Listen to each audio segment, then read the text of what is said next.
Hi everyone, Air here. I am wrapping up my Tantra Facilitator Level 2, and I am so excited to be able to share some of the beautiful teachings I've been able to learn over the last year and a half, and I've had so much growth during this time. I have had so much experiences, and Tantra has definitely been one of the core elements that has really helped me with the great Who Am I? It's helped me tremendously with healing in a lot of ways. And it has been such a gift to be able to have this experience brought into my life and be able to combine it.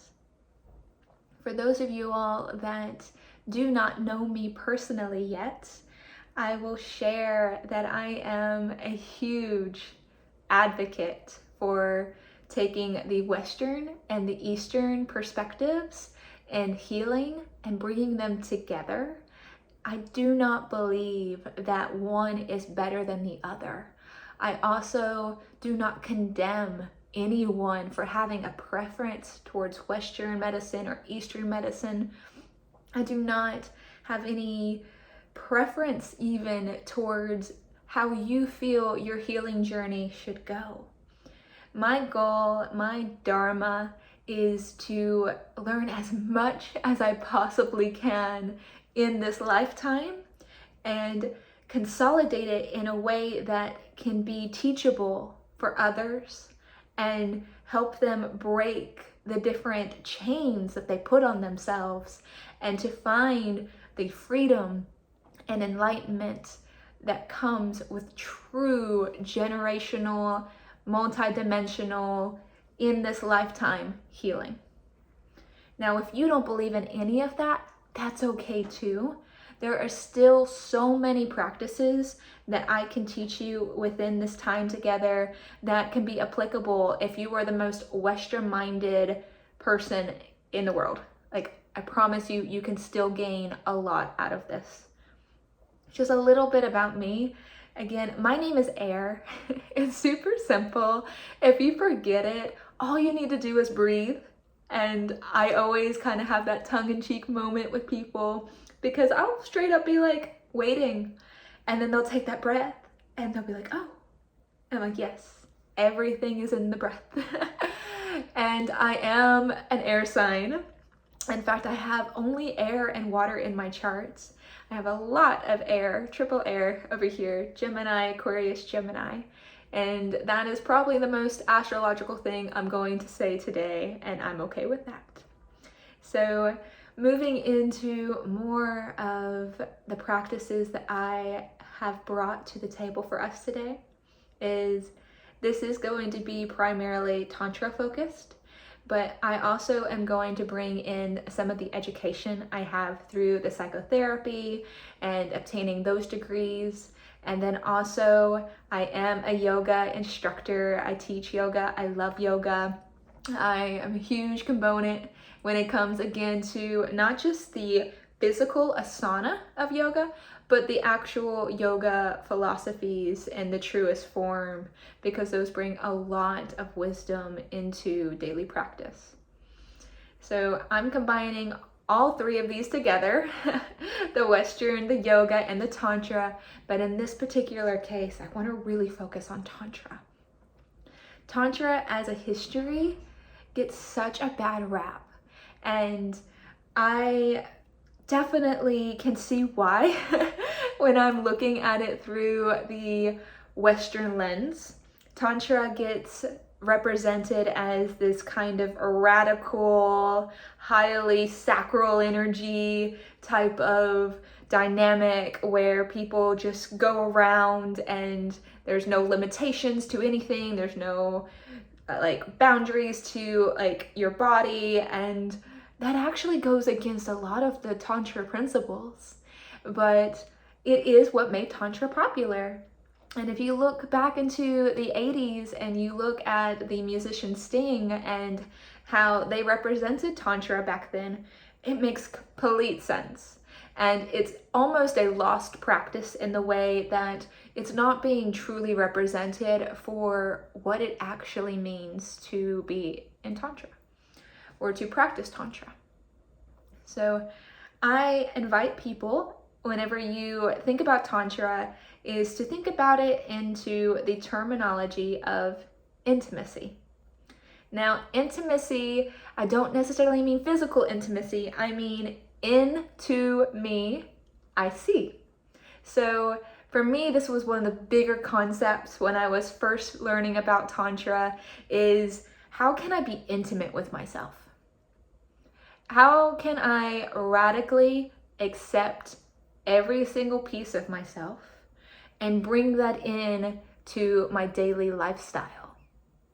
Because when you gain that intimacy with yourself, which is in a category that we would call pink Tantra. There's actually 4 different categories: red, black, white, and pink.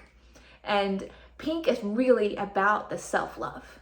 Pink is about the full acceptance. Pink is about breaking away from the emotional bandages that we have put on ourselves to be able to walk into the next day. And in this case, I really don't want to think about surviving anymore. I want to think about thriving. And for you all that do know my history and my story, becoming a victim to a survivor to a thriver is one of the bigger parts of what made me who I am. And Tantra really took me from this kind of level where I was all right with my acceptance. I had came to terms with some things that had happened in my life, and it really said no, and said, you have so much more to you, so much more potential, so much more power. You are actually born for great, amazing, wonderful things, and you are holding yourself in this bubble. And this tantric journey for me personally took that bubble and it completely just shattered it. I think of Glinda the Good Witch just going and popping my little bubble. And in that, all of the emotions came up, all of the insecurities, all of the fears, all of the anxious attachment, all the fearful avoidant in me. And it said, air, look. Feet to the fire, look. Here's your mirror. And can you actually love her? Without anyone else, without being told on your external validation that you're beautiful, do you feel beautiful? Without being told or validated by somebody else, do you feel intelligent? Without being told or conveyed to anybody else, do you feel like you're worthy? If you really learn Tantra at its core fundamentals, it will bring you that. So that is why I love being here. That is one of the bigger gifts that I was able to share. And in this practice that I spend with you guys for the next little while, I want to share some of the fundamental tantric activities, if you will, or practices, rituals, whatever you want to call them, with you. So first and foremost, in Tantra, it's really important to recognize where you are in your body. This is something also you're going to find in Western medicine and also in yoga. But in Tantra, it really starts with the interconnectedness of the body. And this is why Tantra is so connected to the first 3 chakras, which are your root chakra, your sacral chakra, and your solar. But as you expand into, again, the pink Tantra, that's when you're getting into the heart, and that is the beautiful place. So whenever I'm thinking about any sacred practices, including Tantra, it does require you to cleanse your energy, cleanse your space, cleanse your mind. There's so many different ways to do that. You could use meditation or yoga. I also have different practices with the elements. With this, I have sage from Flying with Air, which is my apothecary. And then I have Palo Santo, which is super popular amongst the Latin community. And then there's also sweetgrass in here. So I actually have this little trifecta going on here of the salvia, the Palo Santo, and the sweetgrass from the natives. And it really is about just breathing in that new and releasing the negative and the old. If you're going to do any inner work with your childhood wounds, this is a place to do it. So I want to invite you to take a practice with me where I actually go through the external ethics and the internal ethics of Tantra, known as the Niyamas and the Yamas.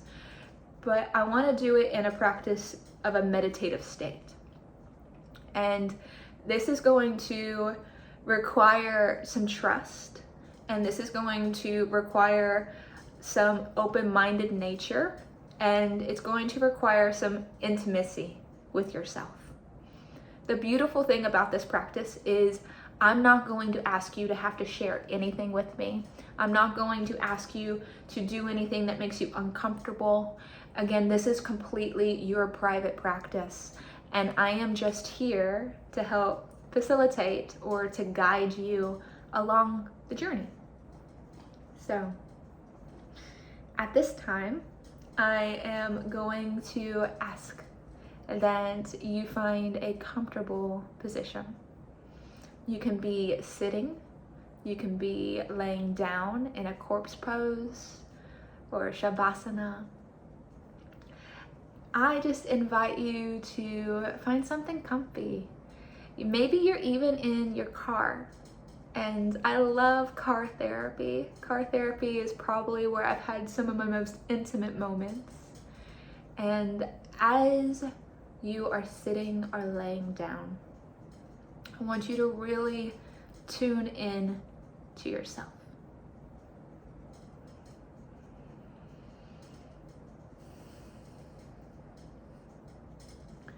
You're going to hear the noises that are around you. You're going to have some pacing thoughts, and all I'm going to ask for just a moment is you gently and softly either close your eyes or you find a gaze, a soft gaze. We're not staring at anything. This is a time to go inwards. And as you're working your way in, I'm going to invite you to find an anchor. We walk through this life and everything wants to pull our attention. Everyone seems to need something or want something or command something from us. And that will pull us in so many different directions. So I'm inviting you to find your anchor. Your anchor may be gripping into the floor with one of your hands. Your anchor could be putting your left hand on your heart center and your right hand near your belly button. And gives you that strength between the two to hold yourself. And one of my favorite anchors before I go into any deep dive or any practice is my breath. I find so many beautiful qualities in the breath. In fact, the breath is where we're going to start. As you breathe in through your nostrils, I want you just to follow how deep that breath goes down. For some of us, the breath may only make it to the throat, and you'll feel like the need to exhale and to breathe back in. And that actually is very logical. Most of us are just breathing enough to get to the next second. But as we grow in our intimacy here, I want you to follow that breath again. And breathe in through the nostrils. And see if you can just move it to the chest. Even if it only lasts for just a moment, that's okay. Just keep following the breath. And as you hold on to your anchor, see if you can move that breath through your nostrils, past your throat, into your chest, and have it land in your diaphragm. And then with one big inhale, move through the breath, through the belly, through your heart center, through your throat, and out through your nostrils. And as I go silent for about 2 minutes, I want you to follow it. Your mind may wander, but that's why we have our anchors.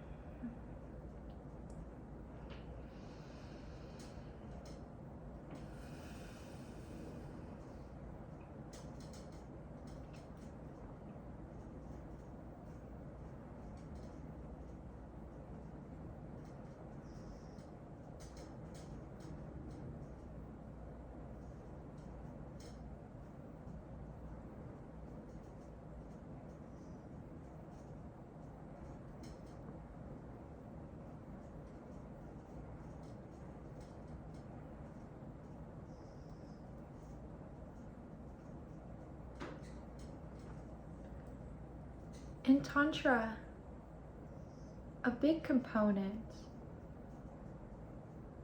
is learning yourself. Going back to the intimacy factor, Tantra really requires that you look in the mirror. And we could talk about chakras, we could talk about energy work, we could talk about tantric massage, but before we even really get there, you really have to figure out what you stand for and where you want to go, who you want to be next. Because Tantra does give you this freedom to explore and to play and to redefine yourself over and over and over. So we have these things called Yamas and Niyamas.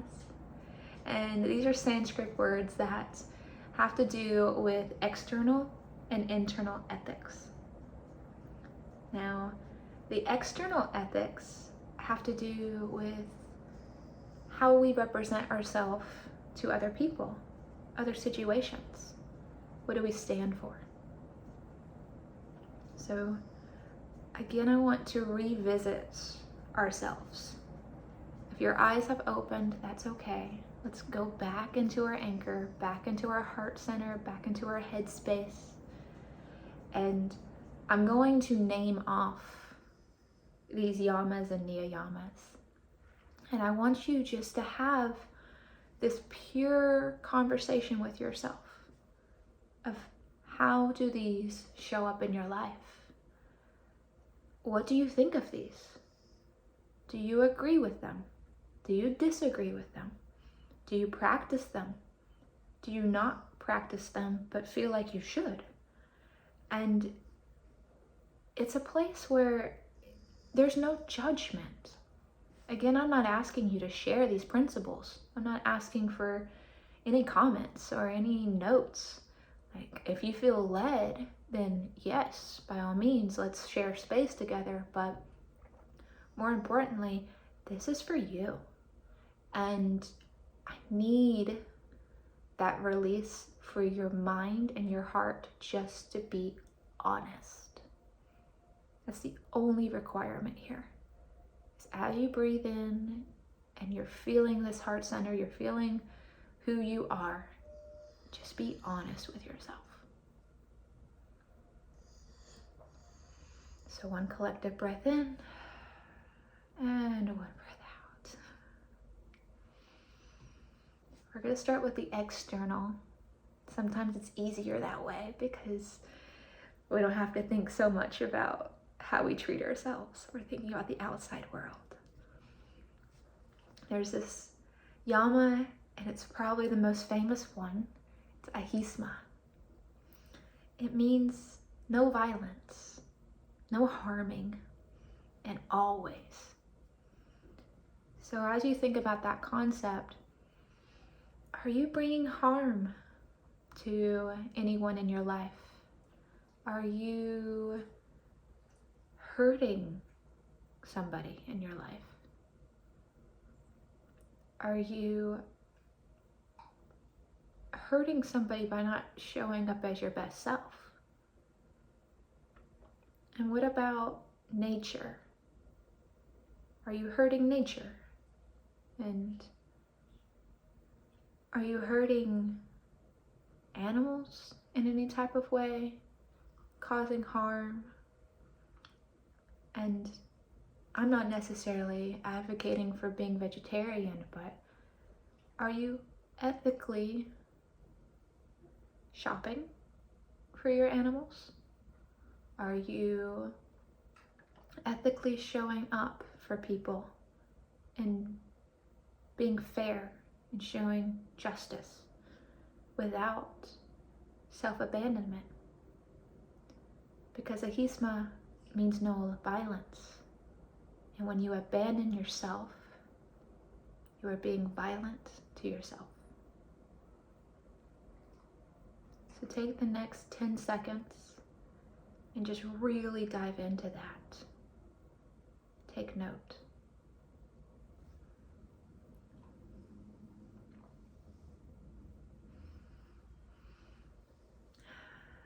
Next is satya. It means truthfulness.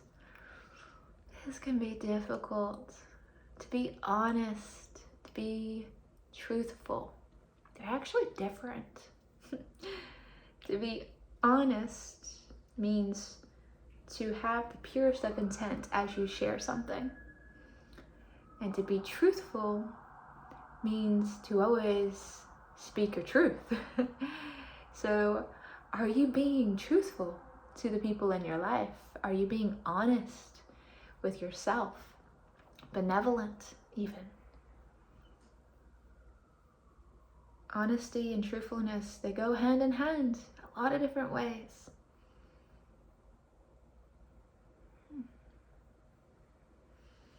Asteya means no stealing, responsibility. Are you stealing not just physical things? Physical things make sense. Here we go. But what about people's time? You can steal people's time. You could steal people's bodies, steal people's worth, steal people's minds. There's a lot of different ways to steal. And can you think of something that maybe I even haven't thought about?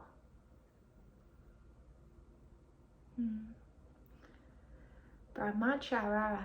And I might have, my Sanskrit's a little bit rusty right now. But it means unity. It also means purity. And often it's connected to the purity that you have between other people, the innocence, the goodness, but also it has to do with the purity that you have with your higher power. And that could be the universe, that could be God, that could be the creator, however you want to choose to identify it. But what's that unity look like? Are you honoring that?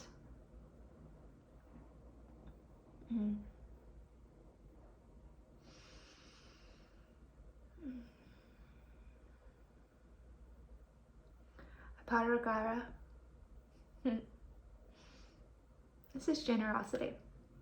This is simplicity.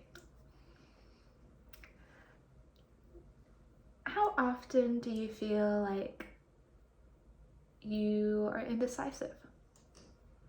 How often do you feel like you're not really saying what you mean because you're afraid of what the other person might react like?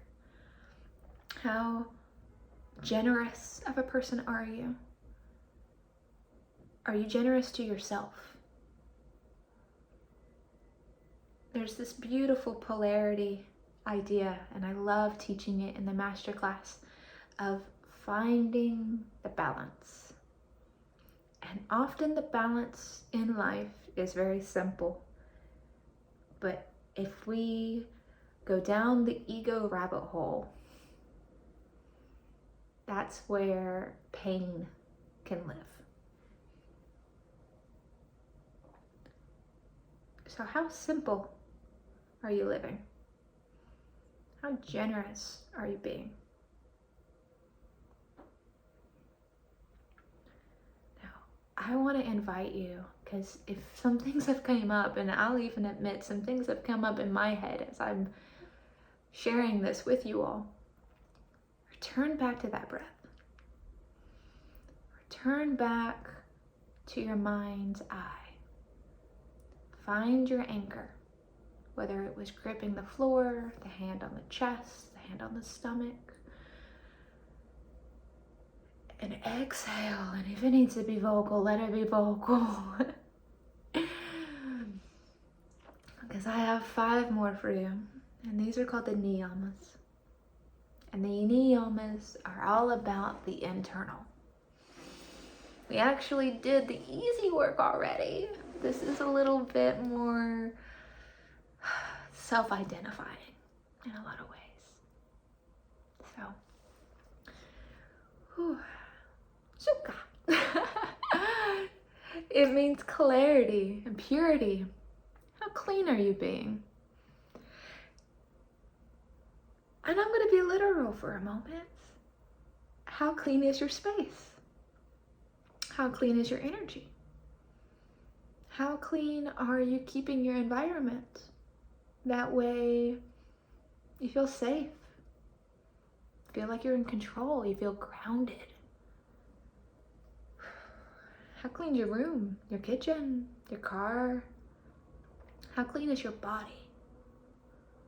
Do you eat well? Do you drink water?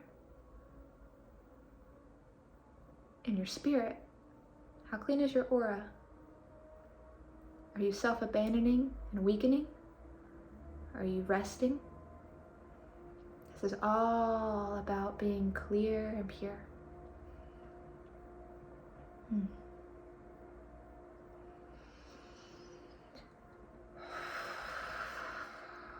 Santosha. These words always make me smile so much. It means contentment. I like to share with people when they ask me what's my preference towards being in one activity or the other. I share with them that I will find myself happy no matter where I'm at. Maybe you've been in some dark places. Maybe your dark places aren't dark rooms. Maybe your dark places are your mind. Maybe your dark places are times. Maybe it's a chapter where it's a dark place and it's been weeks or months or years.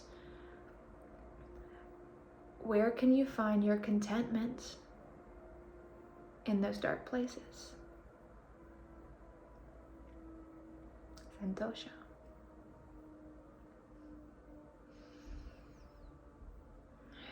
Breathe it out. You are safe.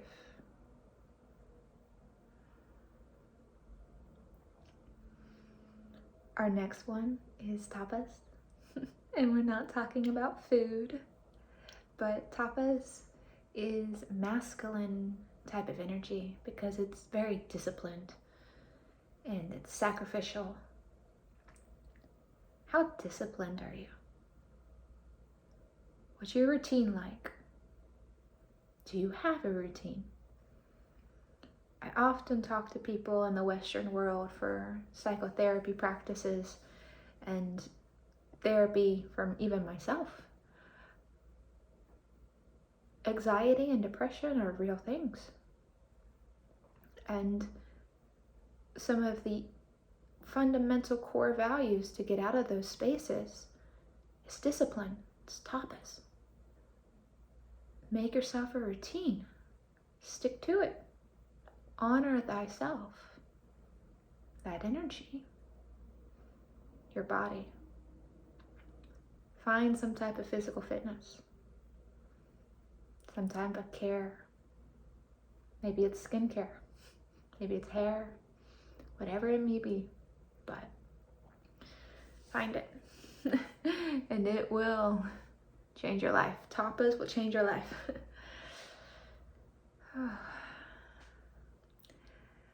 Savadhyaya. Self-study. How well do you know yourself? How well do you want to know yourself? I often teach radical acceptance and becoming the magnet to attract your dreams in my classes. And a lot of people get hung up on this because you have to learn who you are before you can attract what you want. How are you investing in your education, your well-being? What are you seeking? Are you willing to go within?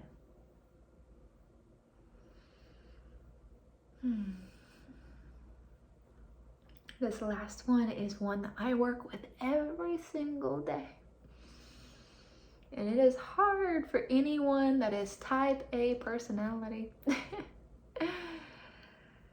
Aishvara Pran Adi Ana. Again, my Sanskrit, it doesn't matter. It's not the point. This means surrender. Maybe even service to something bigger. When we fight and we fight and we resist, we get in the way of ourselves. And getting in the way of yourself is not ideal if you're trying to be happy. If you're trying to attract your dream, attracting a goal. Getting in the way because you just want something so bad. And it makes sense. It truly makes sense. But surrender. Surrender doesn't mean give up. Surrender means make room. Make room for the things that are meant for you, for the people that are meant for you, for the opportunities that are meant for you. And there is so much meant for you, my loves.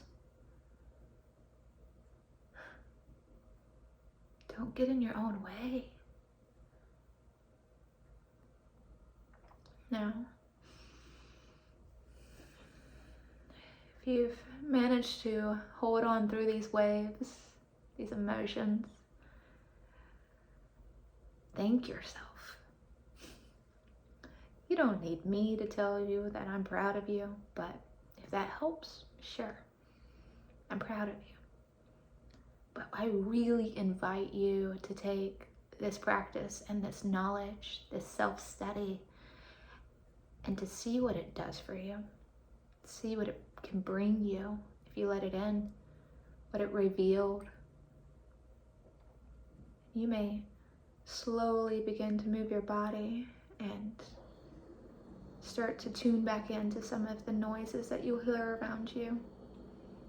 And slowly flicker your eyes a few times before you open them all the way. Tantra, I really hope on some level this opened up a different viewpoint. Because this is just surface level. There is so many different walks in this journey, and that's the beautiful thing. Tantra accepts them all. told you there was 4 different categories of Tantra. I love pink Tantra. It's my happy place. But I invite you to explore different places in the practice. Cherry pick if you want. There's something for everyone here. And I invite you to not have a lens of a container for yourself. Labels are violent. Boxes? There's a time and place for them. Containers? Okay. But don't build yourself a cage trying to build yourself a home. I am so thankful. And every single time I'm on the podcast, I will say this, and I'll say it here. Who am I? That's for me to figure out every single day, and that's the great puzzle. I hope you find who you are too. As always, thank you for growing and healing with me today.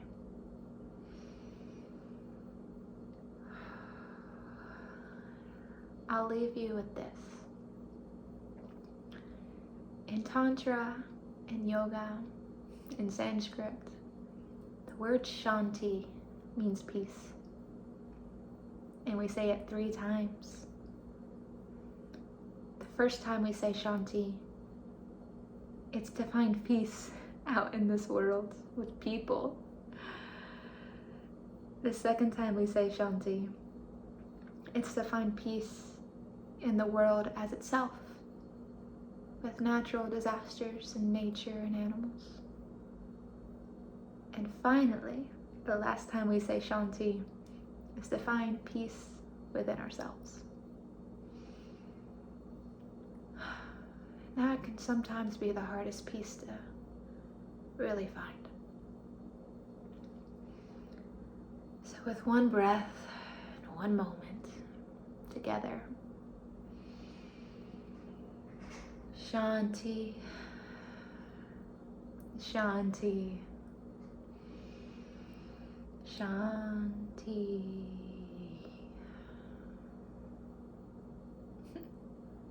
Thank you, my loves, and namaste.